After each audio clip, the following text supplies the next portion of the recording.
Hello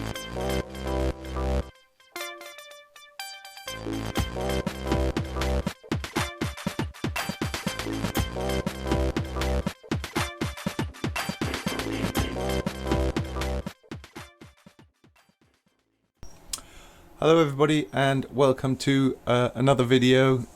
This video is another update on my progress towards getting off of fossil fuels in this year.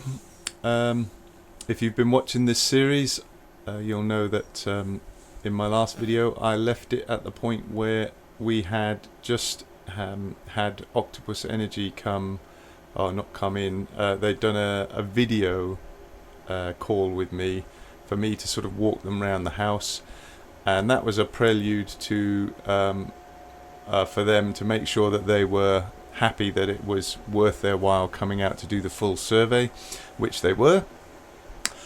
And so the next step was for them to send out an engineer to spend quite a few hours at the house measuring up the sizes of all the rooms, and the size of the windows and all that, to do a full heat loss calculation for every room in the house, measure the existing radiators to see what their output would be, check the size of the pipework, etc. And from that they could then produce a recommendation of which rooms the radiators were already big enough to produce enough heat to replace what was being lost from that room, and also which rooms the radiators aren't big enough and would have to have bigger radiators fitted, and also how much bigger they'd have to be. So a guy from Octopus came round. He was really good. I showed him where I wanted the heat pump, and we discussed some alternative locations where it could be. He had to find out where our electricity incoming supply was, where our electricity distribution board was, so that he could work out how much work it would be to obviously get power from there to where the heat pump was going to go. All of these things will factor into the cost of the install. So yeah, he was here for quite a few hours. I just got on with my day. I was working from home at the time, and he was just sort of walking around with his tape measure and filling in a form on a tablet as he went. Occasionally he came up to me, had to ask me a few questions about things, but for the most part he just got on with it. And yeah, I think the whole process took probably 2-3 hours, something like that. I wasn't timing it, but when he was all done, he said he'd had all the information he needed. He'd taken various pictures, he'd done some videos himself, walked around to show where all the things were for the people who would then take all of this data and produce a quote. And then he left, and we waited for a little while, a few weeks I think it was, or maybe it was just over a week and a half, something like that, 2 weeks, and then we finally got a quote through from Octopus, and here is part of the quote. This is the heat loss calculations that came out of that survey, and for the most part we were doing all right. Pipework's an okay size. We only needed to have 5 of the radiators replaced. One of those we were expecting anyway, because it was like a towel rail type radiator in our ensuite, and it doesn't give out any heat at all really. It's just something to hang the towels on, and it makes the towels slightly warm, but it doesn't really heat the room. So we were aware that one would have to be changed anyway. But yeah, you can see that the ensuite would have to be replaced from a towel rail to a normal radiator. And the upstairs bathroom, that one would have to be only slightly enlarged. It's a 600 by 600 at the moment. It needs to be a 600 by 700. And the one in the lounge is currently a 500 by 1000, and it needs to be changed to a 700 by 1800, so quite a lot bigger, that one. There is space for it, and that's fine. To be honest, we've never noticed it particularly cold in the front room, but this is what their system says, so this is what we'll go for. The benefit is that if these radiators end up being slightly too large, that we can turn the flow temperature down even more, which will make the heat pump more efficient, so that would be a good thing. Yeah, and then we've got the what we call the office, which is just really one of the spare bedrooms, but it's got a computer in it, and the radiator is quite small in there. It's a 600 by 500, and that would have to go up to a 600 by 900. And then the playroom, well, it used to be the playroom when my kids were little, but now it's just basically a storage area for all their old toys, but we don't even go in there anymore. But anyway, that one also needs a bigger radiator. But all the others, all the bedrooms, they were all fine, which was a bit of a surprise to us, because one of my son's bedrooms only has a single panel rather than a double panel radiator in it, so we were expecting that one to have to be changed, but apparently it's okay. But we're probably going to swap that one out anyway, because just to make it a double panel, and then it'll be consistent with all the other rooms in the house. Yeah, the two in the dining area were okay as well. So they've designed the system for a 50-degree flow temperature, and their typical design that they like to follow, and I think this is just for ease, is to basically run the pipes that come from the outside unit, the big fan unit that sits outside. They like to run those basically straight up the side of the house and straight into the loft, and then go across with the pipes in the loft to come out wherever they need to come out. And I think they've done this just because it makes their life more predictable and more easy. They don't have to faff around with cutting joists or routing pipework under floors and things like that. I think to keep the price low, that's just how they do it. And so this is where we want the heat pump to go. But the flow and return pipes that will come off the unit will have to go, as far as Octopus are concerned, they want to go straight up the wall and all the way up to the top and into the eaves. But obviously I've got solar panels here in the way, so what I said to them was that I would take this one off the wall, and then they could bring the pipes up the wall here to about there, and then come across here and then up, and they could go all the way up and just by the side of things there, and into the eaves there, or possibly just that side of the window instead, so they could come across the wall here and then go up. So they thought that was okay, that would be doable. It's not my preferred solution to have them go all the way up the outside wall and into the eaves, but that's the way they said they prefer to work. So it means I would lose this panel. Ignore that will come away as well anyway. But what I did think was that once the pipe work is in place here, potentially if it will fit behind, because there's quite a gap there, I could remount this panel then in front of the pipework, or if it sticks out more than that, I could put another set of brackets on top of this set to bring it out wider, and have this one panel just sit proud of all the others, and then that way I could keep this one panel. But to lose one panel on the wall here wouldn't make a huge amount of difference anyway, so I'm not too worried about that. But yeah, so their idea was to go up the wall, into the eaves, and across in the loft, and come down inside this cupboard here, which is the airing cupboard, which is where the hot water tank is, and come down into here so that it can join into all the existing pipework that runs off to the radiators, and obviously the hot water tank that's in here will be replaced with a new one. So that was their plan, but they were concerned about this piece of roof here, which to me just looks like a normal sheet of plasterboard with kind of dopply artexy on it. But they were concerned that due to the age of the house, it was built in the 1960s, that this piece of plasterboard might contain asbestos.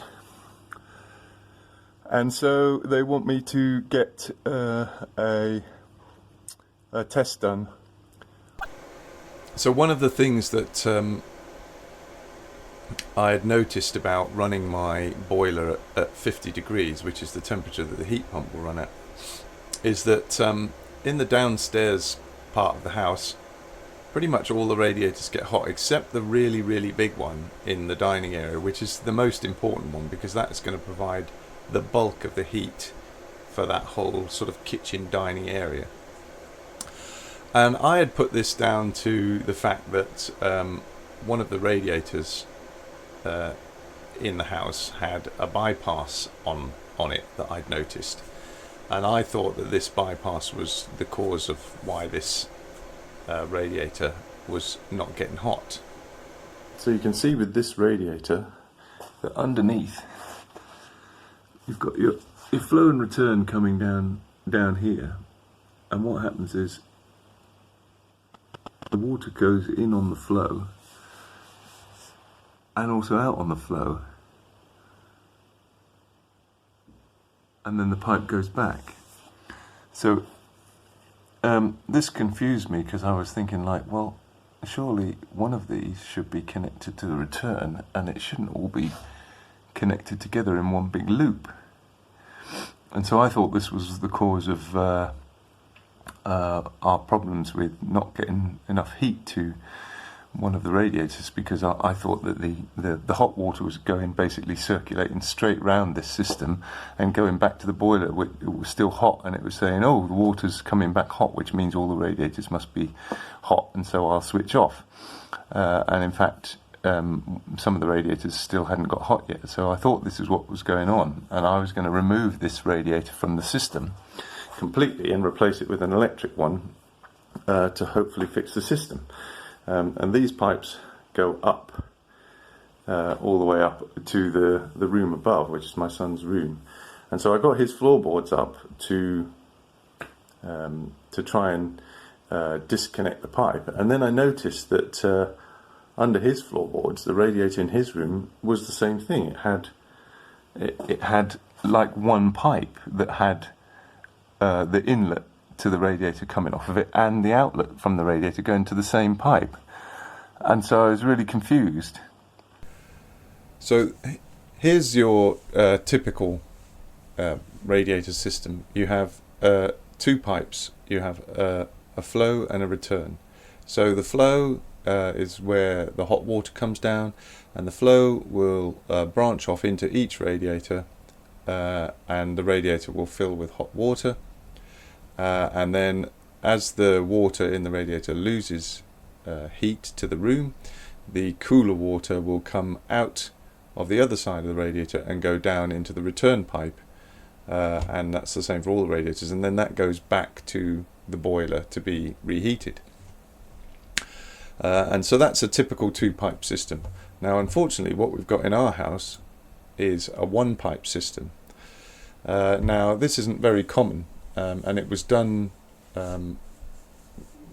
quite a lot of years back. It's not allowed to be done anymore. It's not up to building regulations anymore. It has to be a two-pipe system. But way back when the central heating was done in this house, they did a one-pipe system. Now I don't know if it was just because it's cheaper, because you only have to run one line of copper pipe, or for some other reason. But regardless, this is what we've got.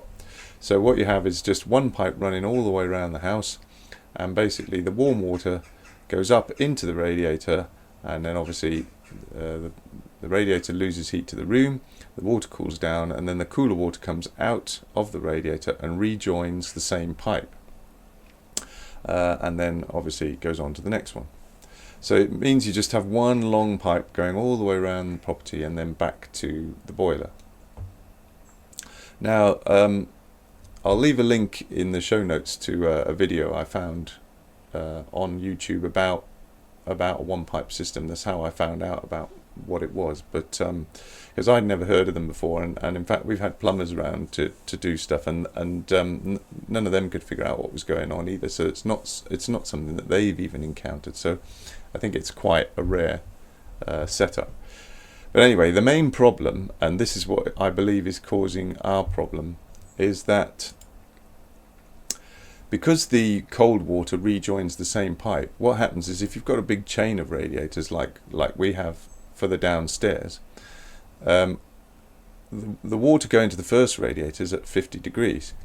But by the time the water goes to the second radiator, because there's cool water mixing with it from the first radiator, it drops the temperature of that water. So the water going into the next radiator is only at 45 degrees, for example, and so on and so on. So the next one, it's only at 40 degrees. And by the time you get to the last one, the water's getting quite cold. And I think this is the problem that we've got, and the reason why that last radiator, and it is the last radiator because I used my thermal imaging camera to see the inlet and outlet temperatures of each of the radiators to work out what order they were going in. And yeah, unfortunately that big one, which is the one that was going to produce the most of the heat for the downstairs, is the last one in the chain. And so what the problem is, I believe, is that yeah, the water by the time it gets to that last one is just too cold, and it's just not warming up the radiator enough to make a difference. So yeah, I think the solution to the problem would be to take up the floorboards around that last radiator and try and put it in parallel with the other three, so that the water going into that first radiator will be at 50 degrees, as well as the water going into that last radiator, because they'll be effectively in parallel. So they'll both get 50 degree water going in, and then the water coming out of that radiator will rejoin the pipe as it returns to the upstairs part. So and I think that should then hopefully resolve the problem, but I'm not certain, and we need to get a plumber to come and have a look at that and validate that that is what the situation would be, I think.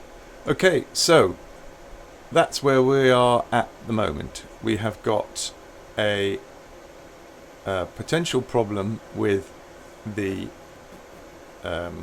plasterboard above the airing cupboard, which they would have to cut through. They're concerned that that could contain some kind of asbestos, so they're saying we have to get that checked before they can do the work, and so that's going to be a bit of a problem. And then we've also got this issue of the fact that we've got this single pipe heating system, which I didn't realise we had. I didn't even realise such systems existed, and I'm not sure that they know about that. So that's going to have an impact as well. So it's not as simple as we were hoping, and I'm virtually certain now we're not going to get this done in this year, in 2022. It will be almost impossible now, I think, for us to get all of this resolved and for them to get here and do the work before the year is out. So I think, unfortunately, it looks like I'm probably going to miss my goal, but I'm not giving up yet. There's still a small chance, so we'll keep trying.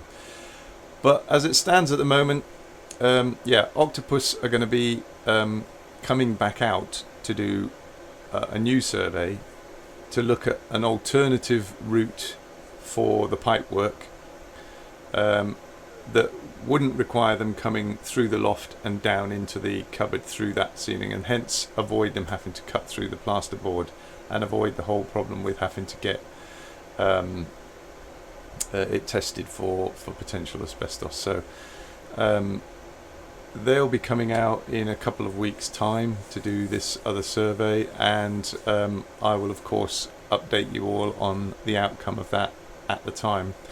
And while they're here, I will also discuss with them the whole problem of the single pipe